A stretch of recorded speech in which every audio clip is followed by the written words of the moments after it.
Beautiful. Hi, Jen. How you doing? Hi, I'm so good. So excited to be chatting with you. Oh, me too. It's literally been, I think it's been about 6 months since you were last on. So much has happened, and you are literally everywhere. You're like Mariah Carey at Christmas, except that it's just way longer than Christmas. It's like forever. You just like, you come out and you're like, bam, I'm here and I'm absolutely everywhere. I How's that? love that analogy. That's the best one I've heard yet. I'm gonna use that. I love that so much. Yeah, this I am practicing what I preach, and that is what I'm really trying to do. Like I am really, if I wrote the book about being seen, I want to use all of the stuff in the Mhm. book and I want to do it and I want to prove to other people that it can be done. I also want to make sure that I let people know that all of the fear that anybody out there is experiencing when it comes to putting themselves out there is completely real and okay to have because I have it too. And you may say that I'm everywhere like Mariah Carey on Christmas, but it doesn't mean that I'm everywhere like Mariah Carey on Christmas and it's super easy. Because I'm actually, what's so ironic about this whole book launch is I'm launching a book called Be Seen, and it's all about really moving through imposter syndrome and allowing yourself to be seen as your most authentic self and creating content and building an audience and how to overcome that fear or how to move through that fear. And launching this book, I've experienced every single symptom of fear that I talk about in the book and then some. And I've had to actually use the tools in the book to work through it. So it's really like very meta and a great example of the book actually like really working in real time with me as as the experiment, I guess. Yeah, totally. Well, that's why I'm so excited to dive into it because I can see it in real. I'm literally watching you in real life playing out all of these things, and I'm like, she's doing Yeah. that now, she's doing that now. And that's why I think the book is going to be huge. For anyone who does not know, Jen is releasing her book on, it's today, actually. Today it goes out live, which I'm so excited about. And the reason why I'm excited for it is it's just not theory. You know, there's so many books out there that are like, do this and do that. And you're like, did you do that? Are you still doing that? Or did you do that 4 years ago? And now you're just writing about it now. Whereas I know that you're doing those actual things right now. So, what are the things that when the readers read it, what are the things that you are actually doing right now that they're going to also be able to take away from that book? So much. So the end of the book, there's four parts in the book. Part one is called Be Courageous, and that's all about really moving through fear. And I never, ever, ever want to tell people to be completely fearless and get rid of fear and get over fear and that fear is going to go away. Because unfortunately, in my experience and in the experience of all of the people that I've ever spoken to in my life, fear doesn't ever really completely go away. And if you're waiting for it to go away before you take action, you're never going to take action because it's kind of always going to be there when you're stretching and growing, and especially when you're being seen. So, the first part of the book is all about having the courage to not only be seen, but really having the courage to see yourself for who you truly are. And that was a big process for me. And in the book, you'll read about my story. And I think that we did an episode Yeah. already, and all the listeners can probably go back to that and hear about how I was being seen not very authentically for a very long time on this heavy metal talk show.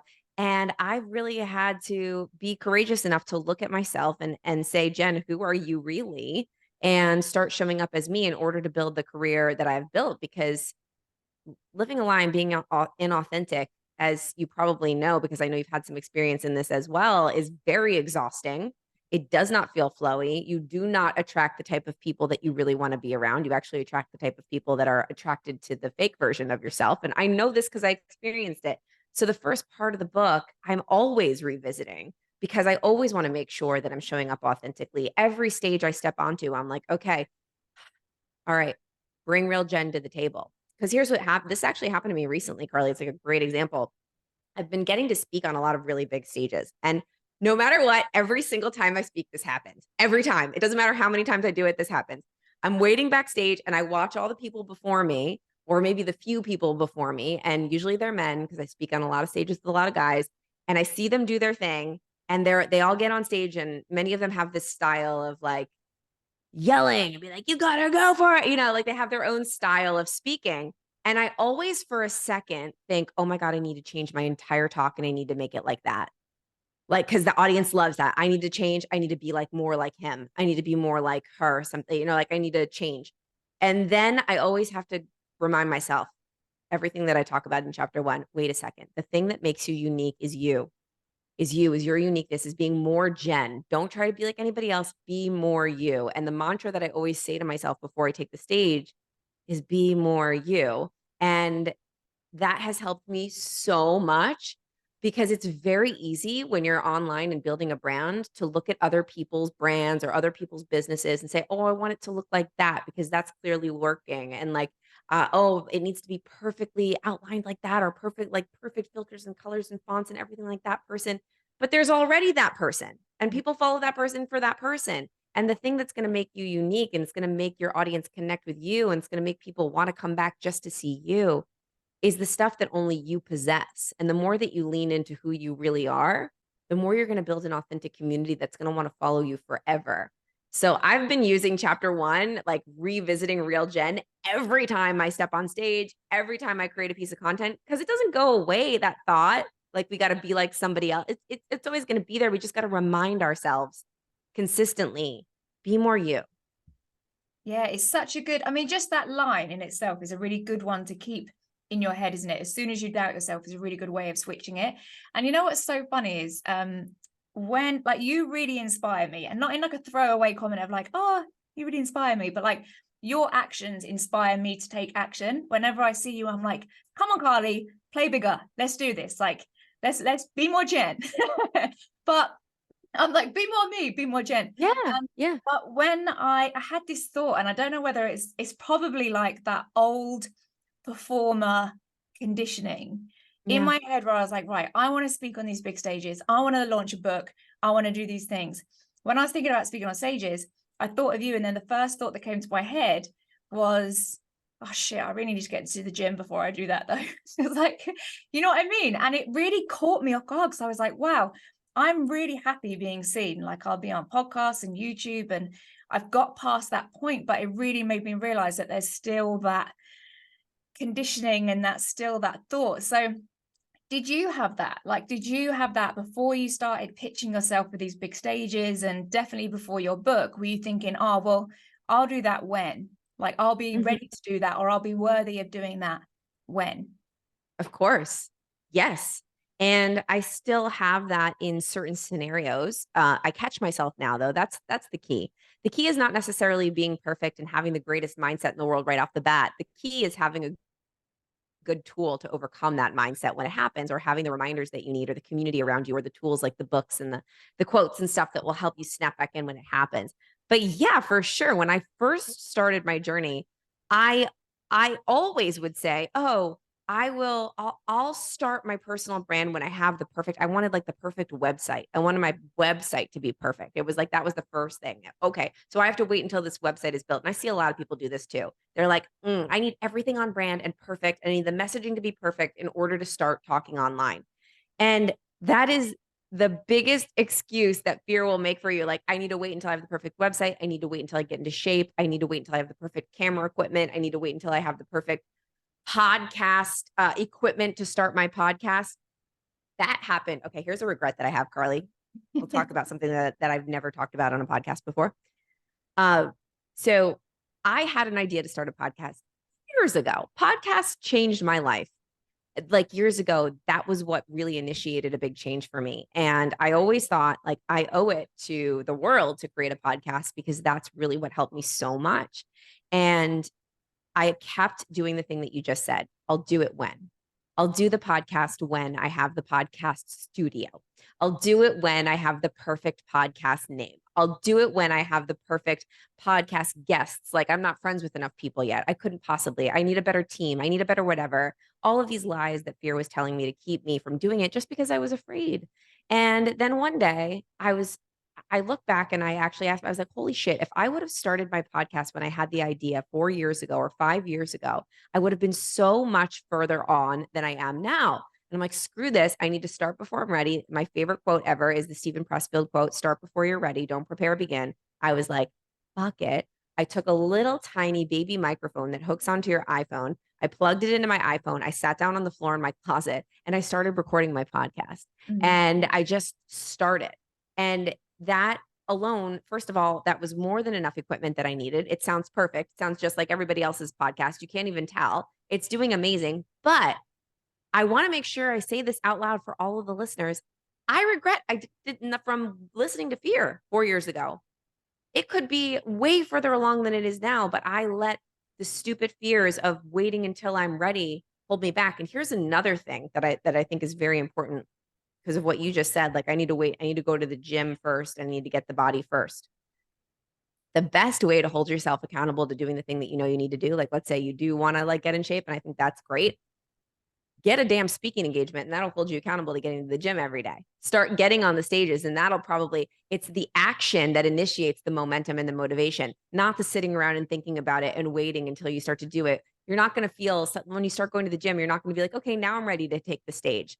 Get the speaking engagement and start going to the gym at the same time, and you'll slowly but surely start to create that momentum, and it'll just be part of your life. But if you wait and wait and wait and wait and wait until you have the perfect body to get onto the stage, first of all, you'll never feel perfect, because I never feel perfect. Mhm. I never feel like I look good enough. I never feel like, we're never really at 100%.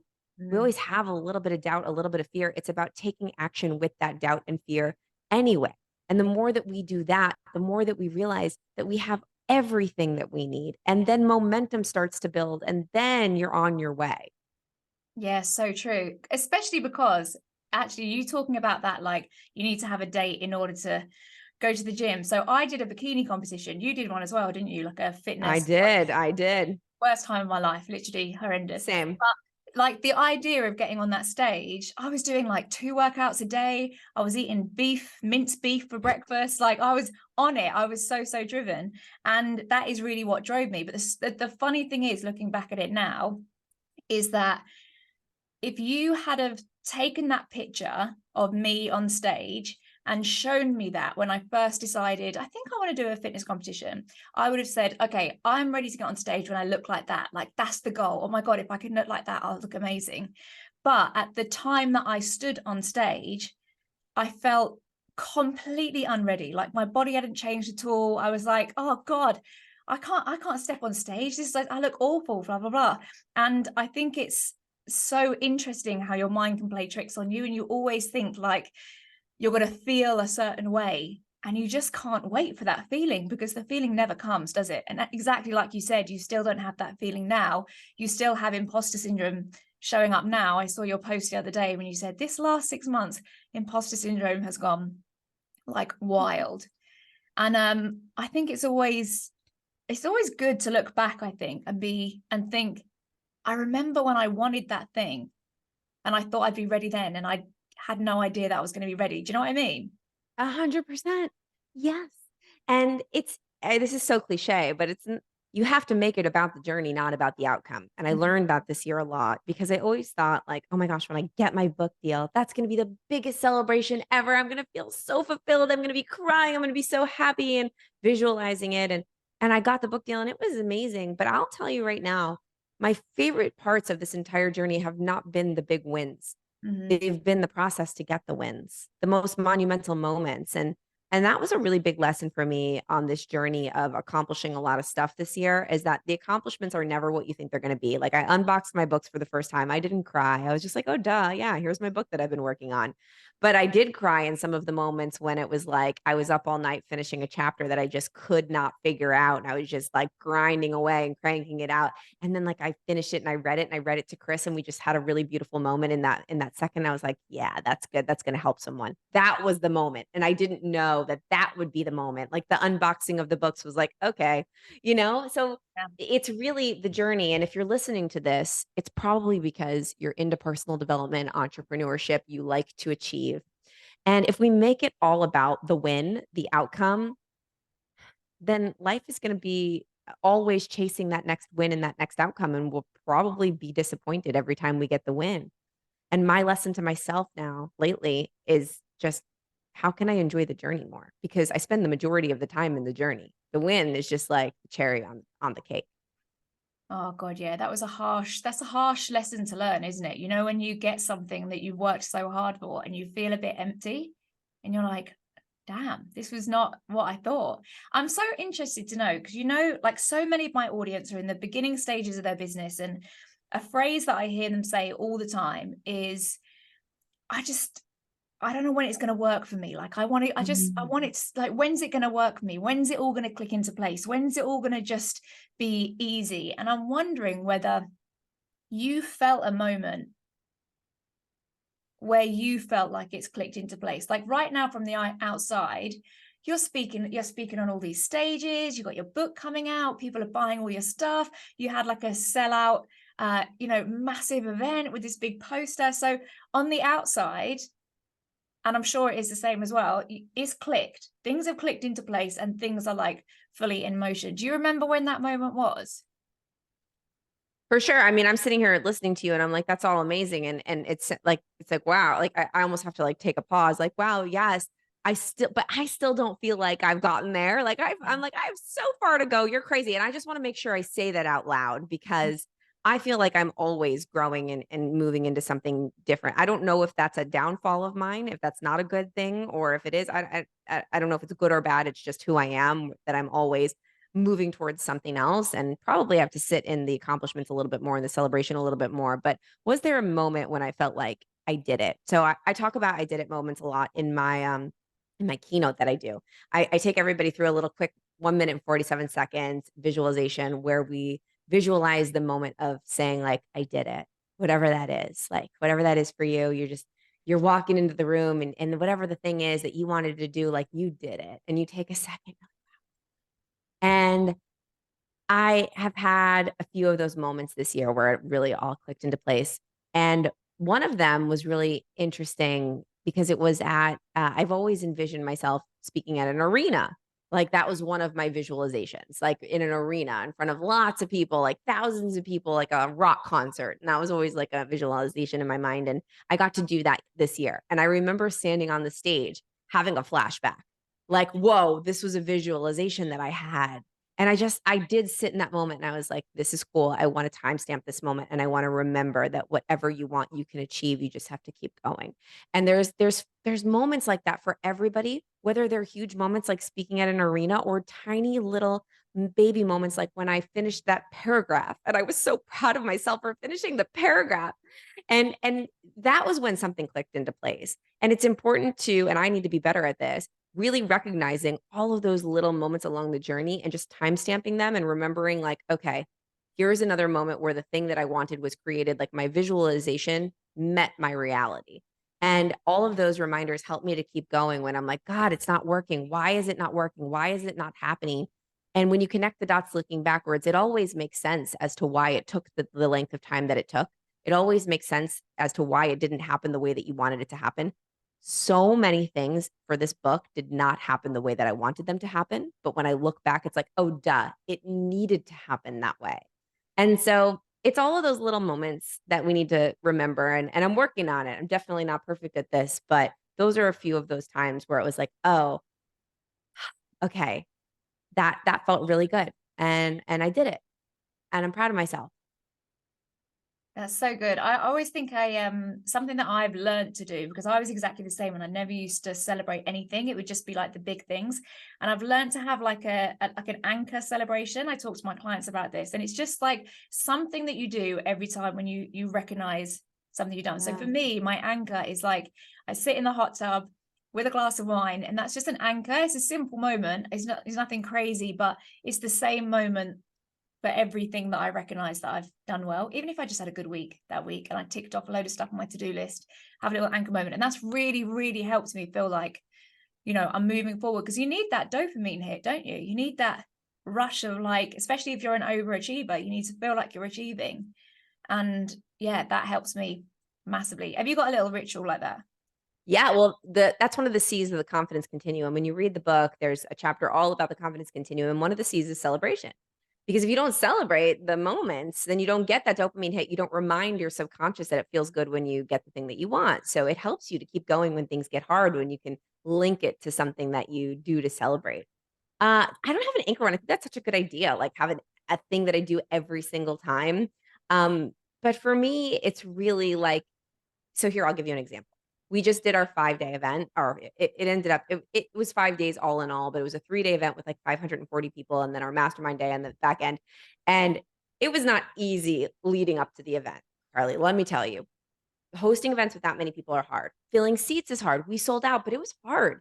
It wasn't easy. There was a lot of really challenging things that happened, but the event was amazing. And we pulled it off and it was so like not just amazing like a success like from the outside, a success like the people that came had transformations. And that's all I care about. Like like texting me, calling me, like so many the speakers calling me saying that was epic, best event ever. And I felt so proud of myself. So I made sure, and I know my husband is very bad at celebrating. So when we got back to the hotel, I said to him, we need to sit and record this and have a conversation right now and just celebrate what just happened.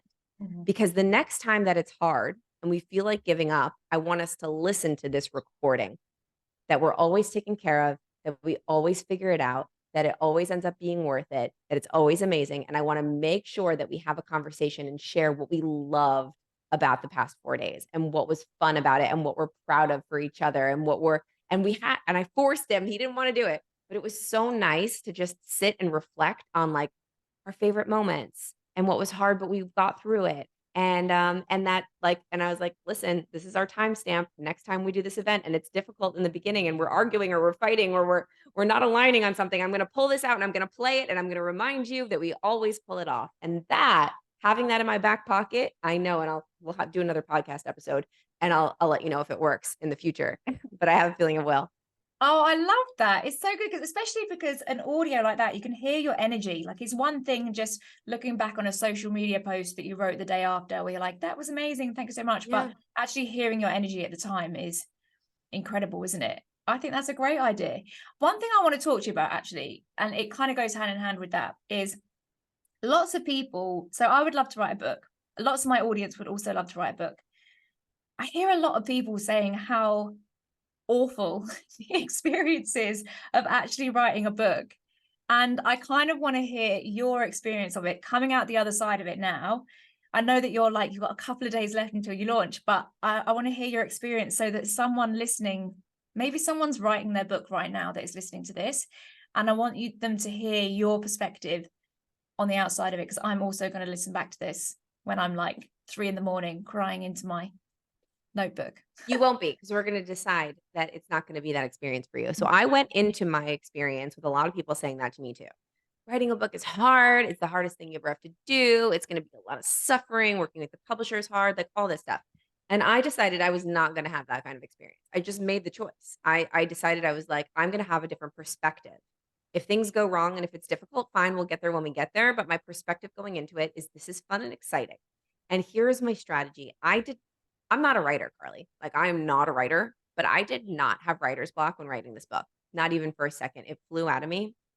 And the only reason is because I used this strategy. And the strategy is in the book, and it's my acronym of HOPE, HOPE, which stands for help one person every day. So every time I sat down to write, I literally envisioned the girl I was writing the book for was in front of me. I put her in front of me and I envisioned we were at a coffee shop and we are just chatting. And I was telling her, like, I know exactly who she is.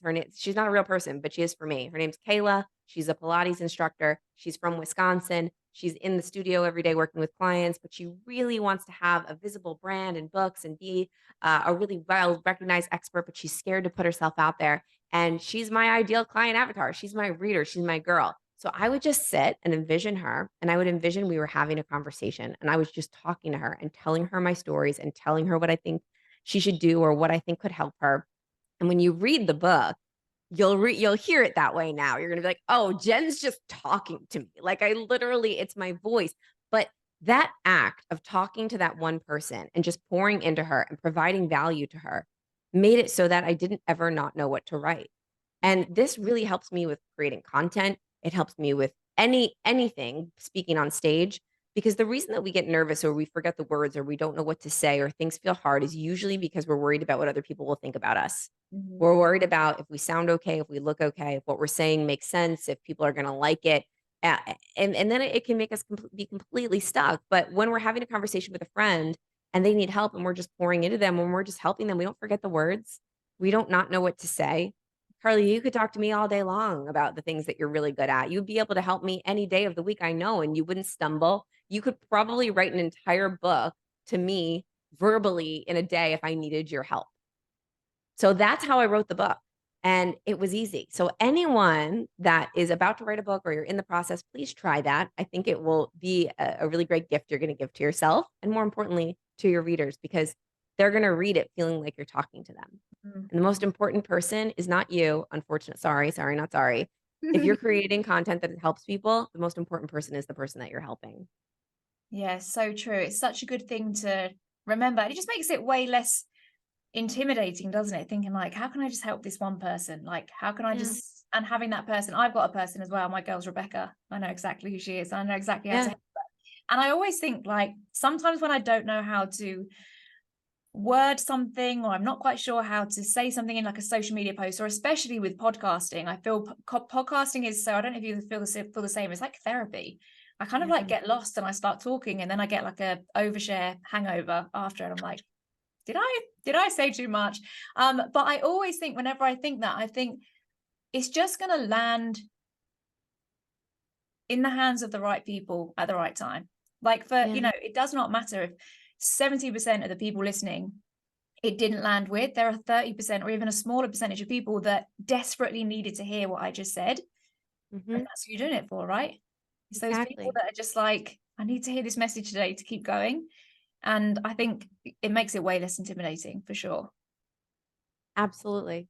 It's happened so many times with me where I mean, there's a story in the book about Brenda. It's in chapter 4, Brenda the badass, and her name's Brenda Warren. She's part of our community. She's thrilled that I talk about her on podcasts and that she's in the book. She loves it. So I have her full permission to share her story. But this just goes along with this perfectly. We back in 2020 during the pandemic, we shifted our company. Obviously, had to do a pivot because we did in-person events and we had to start doing online like many companies. And we launched this boot camp online called the Be on TV Challenge or the Be on TV Boot Camp, where we taught entrepreneurs how to get on TV during that time because people were zooming in to be on TV, recognized like being the recognized expert on the news. And this woman, Brenda, she had never wanted to be on TV, never really wanted to be an expert, but she was severely depressed. She was a former Marine. She was a victim of sexual assault. She is an African American woman, and this was during the time of George Floyd and Black Lives Matter and everything like that that was happening. And she was unbelievably depressed. And she was suicidal, and she had a bottle of pills in her hand, and she was going to take all the bottles of the whole bottle of pills, and she was going to take herself out. And instead of taking them, she called the suicide hotline, and the person on the other line of the suicide hotline said, "Put the bottle of pills down and go and do something. Anything. Go just do something." So she opened her email and she got an email from one of our affiliates talking about this Be on TV challenge. And she was like, okay, here's something I can do, whatever. And she comes onto this challenge. And I have them do this exercise on the first day called the badass list, which is in the book. And it's an exercise where you write down all of your badass moments and then you read them as if you're reading it about somebody else. But one of the exercises was to go live on social media and share one of your badass moments. So Brenda does the assignment, even though she doesn't want to. She's like, I'm not into this. This is stupid. She tells me all this now, but like in the time, I didn't know she was thinking this. And she goes live and she just talks about her situation openly. She gets a message the next day from a woman who said, "Thank you so much for going live and sharing your story.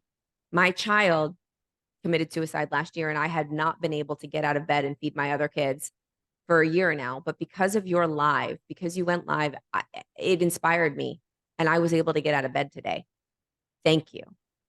And Brenda being seen helped someone else. And that other person telling Brenda that she helped them helped Brenda. And so then Brenda started doing more lives and Brenda started being seen more. And now Brenda has a TV show and she has books and she has a coaching program. And she just was at our event and she was crying to me. She's like, "Jen, I flew here first class. I put my kid through college. Like, Wow. I'm thriving. I love my life. I love my business." She's crying. She's like, "I can't thank you." And it wasn't me that did it. Mm. It was her being seen and sharing her story because you never know who you're helping when you show up and you share your story with people. You never know. And yeah, that's one of my favorite stories in the book of just what happens when you show up and be seen. That's so crazy. That's just giving me goosebumps there. I literally felt emotional. Brenda, what a ledge. I love Yeah. Brenda. She's the And I, best. Hi, Brenda. oh, I'll send this to her. and I think like Oh, it just goes to show that it's just not about you, is it? It's really not about you. Like, you showing up is not about you. It's because someone needs to hear your message that day, whatever it's about. Someone is desperately waiting for a sign that they should carry on, or that they are able to do that thing, or they have permission to step into their light, or whatever it is. They're desperate to hear your message, and you could be that message for them. Oh, I love that. So good.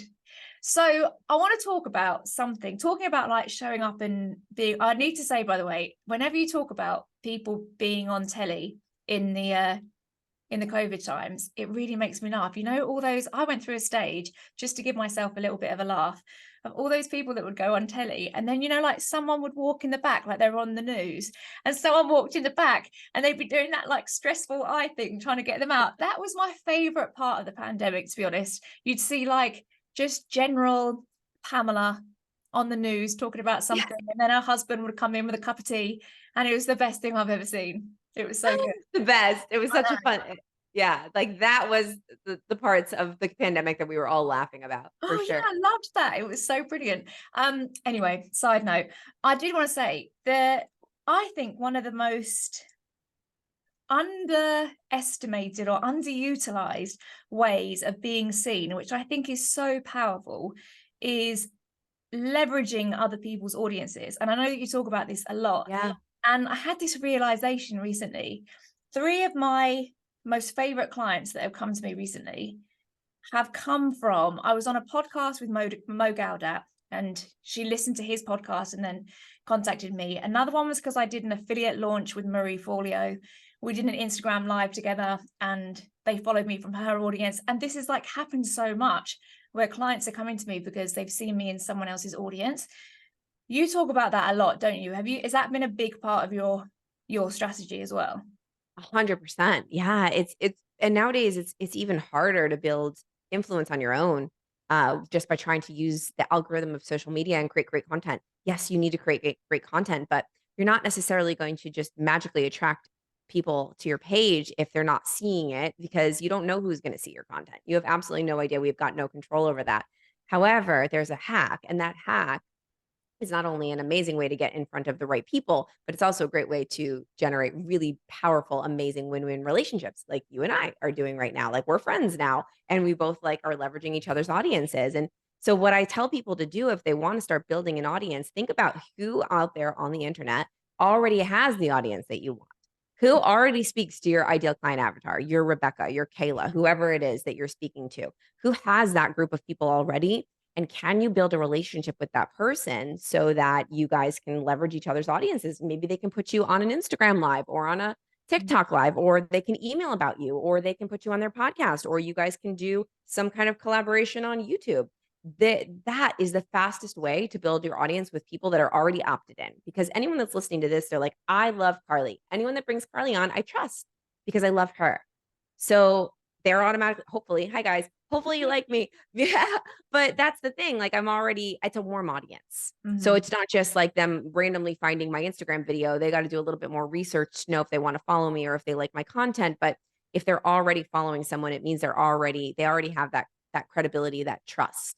And so the fastest way to build your audience is not by trying to do it alone, but it's by connecting with other people. And that's why the third part of the book is called Be Connected. And it's all about how to make those powerful relationships and how to lead with value, how to lead with giving instead of thinking about like, or asking for things. Like, there's a way to do it and there's a way not to do it. And that's what I write about in Be Seen. Yeah, because I think that the number one thought that will be coming to people's heads then is like, well, I can't do that because I don't have a big audience. So I've got nothing to swap. Like, what have I got to give them? I just feel like I want their audience. So what's your advice to that person that's like, okay, this sounds like a great idea, but I really don't know what I've got to offer here? Yeah, it's not about just a swap at all. This is long game. And I love this question because it's not everybody needs help with something.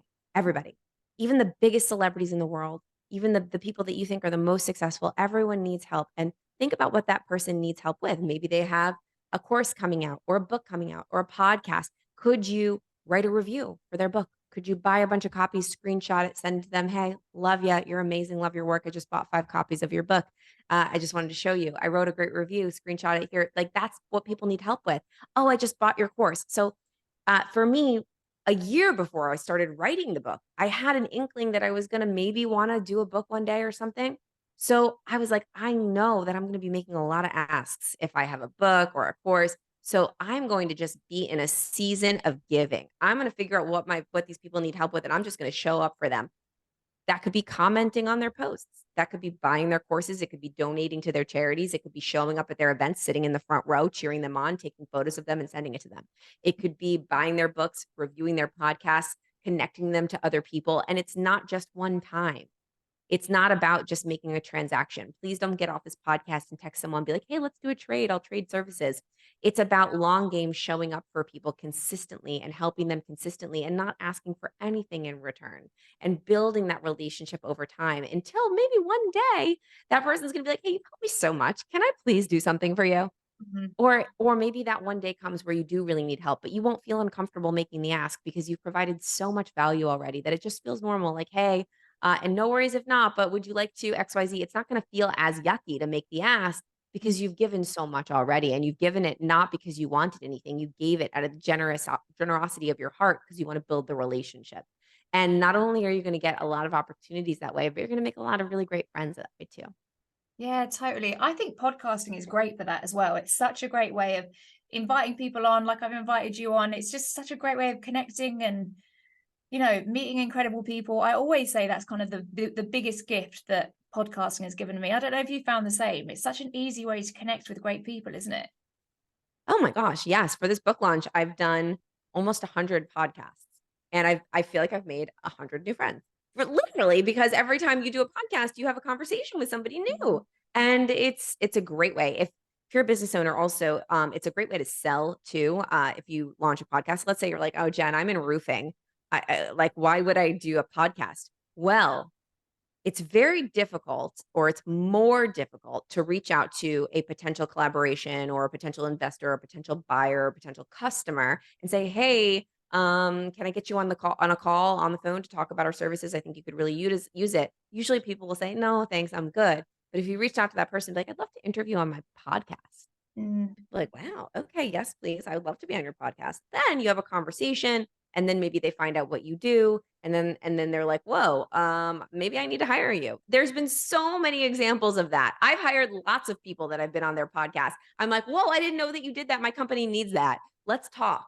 And it's a great way to connect and network. Yeah, so true. I mean, I got so much even from meeting you. So because of our last podcast, you then introduced me to an amazing PR company, and then my audience doesn't know this yet, actually. I got a Times Square billboard of my podcast. I'm just waiting for the video and the photos to come out, but I'm so excited about that. That's And that was all because amazing. of our conversation and how that linked. So thank you for that. I'm so grateful that you connected me. Super connector. You're a Of super. Has anyone course. ever told you that you're a super connector? Few people. Few people.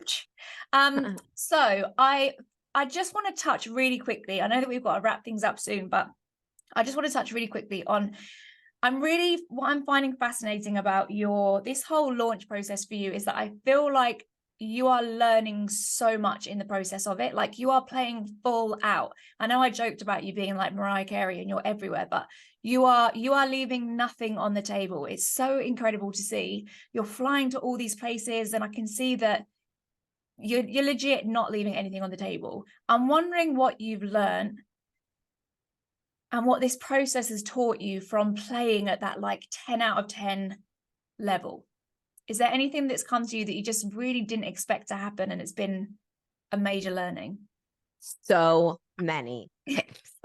And we should do another conversation after the launch is done when it's all said and done, and I'll see like what really moved the needle and what didn't. So many lessons. The first thing that come to mind is uh it's very easy when you're in a launch of anything, whether that's a book or a course or your brand or a company. Um, there becomes this pressure or this mindset that can sneak in, and you can start to compare yourself to other people that have done what you've done before, or you can start to feel like your worthiness is wrapped up in the success of the launch, of how many books you sell or how many products you sell or how much money you make, or they did this much, so now I need to do this much. It's very, very, very easy to slip into that. And I want to make sure I talk about this because not a lot of people are talking about it. A lot of people pretend that this doesn't exist. It exists because I talk to so many of my friends who have hit the New York Times bestseller list and they had this feeling during it.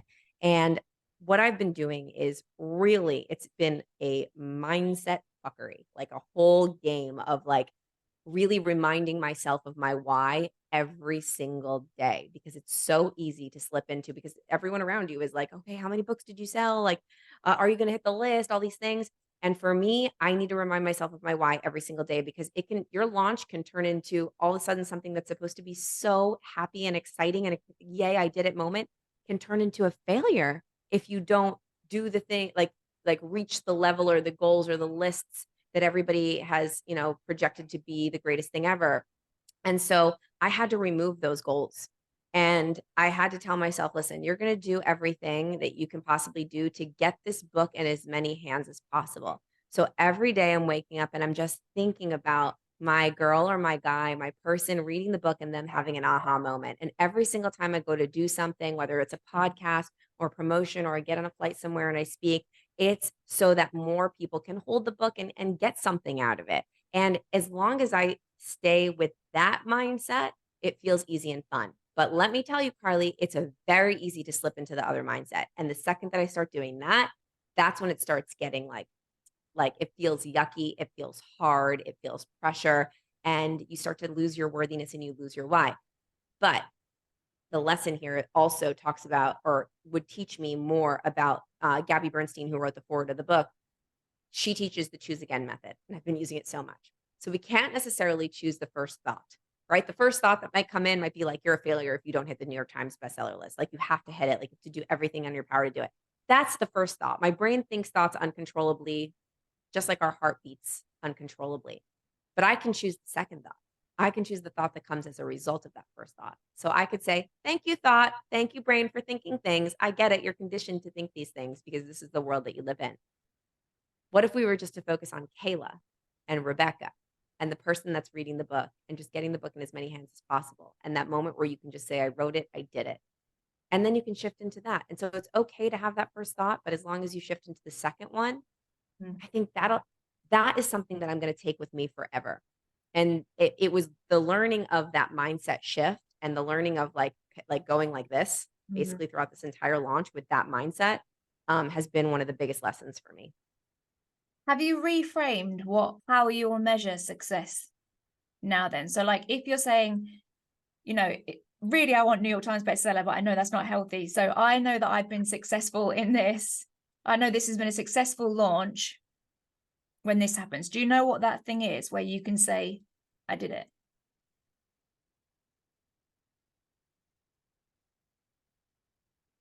I don't know yet. I don't. And I don't want to make up an answer for you because I go back and forth.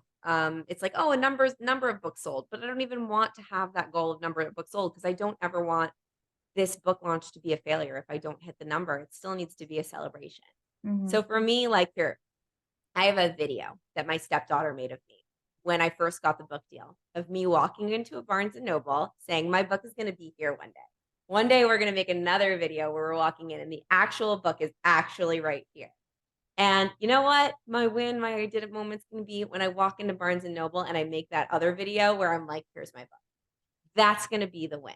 And that's the I did it moment. And everything else that comes as a result is just icing on the cake. Because if you think about it, and I really want this to provide value to your listeners, whatever it is that you're launching or doing right now, it is an experience that's going to be one of the steps, one of the moments, one of the pages in your book, one of the steps in your big story. This book is going to be my first book of many. And I'm going to look back and like, remember when Be Seen, and all the things that you learned from that first book? Like, we're going to have a conversation later on, and we're going to be talking about your first book. And like when we were having the conversation of you thinking about writing it, and time doesn't stop. It's about really making the best out of every moment. And so, yeah, I don't know. I think that was one of those things where it's like, did I share too much? After this is over, like vulnerability hangover, but that's really what it is. And I don't ever want to gatekeep the real shit that goes on in the back of your mind when you're being as vulnerable as a book launch can be. It's Mhm. really truly being seen, and it's not easy, but it's so freaking worth it when you have the people like Brenda that are coming up to you after that are saying, "You changed the course of my life Mm. and my family's," and it's like, "Wow, okay, then this is so much bigger than me. Numbers don't matter." Yeah, totally. It's definitely not an overshare because that's like that message is what I needed to hear. And it is a message that I will need to hear as I go through it. And I was smiling so much when you just said about Barnes and Noble because you can't see behind me, but on my vision board, I have a picture of I don't know if I told you this before. I have a picture of me standing outside Union Square, Barnes and Noble, because my vision, it's been my vision for the last 5 years has been to have my book signing in that Barnes and Noble because 5 years ago I was in the worst place of my life, really, really low. Went to New York to find my soul, went into that Barnes and Noble, and I was desperately trying to find a book that was going to like piece me together and fix me. And you know what I mean? I had a real moment when I was in that Barnes and Noble, and it was a complete transition moment, like I really felt a lot in that moment. I remember thinking one day I'm going to come back and have this as my book launch. And that's why I was smiling so much that you said that. I can't wait for that book launch. I'll be there. Oh yeah. Well, Oh, I'm so excited about your book. Like you so deserve an incredibly successful launch, but I'm so excited for everyone to hear your words in this book because you are living and breathing everything that you're putting out.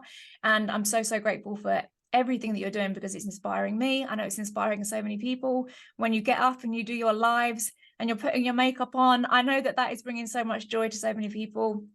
And yeah, I'm so excited for you. So where can everyone find it? They need to go out immediately and get their hands on this.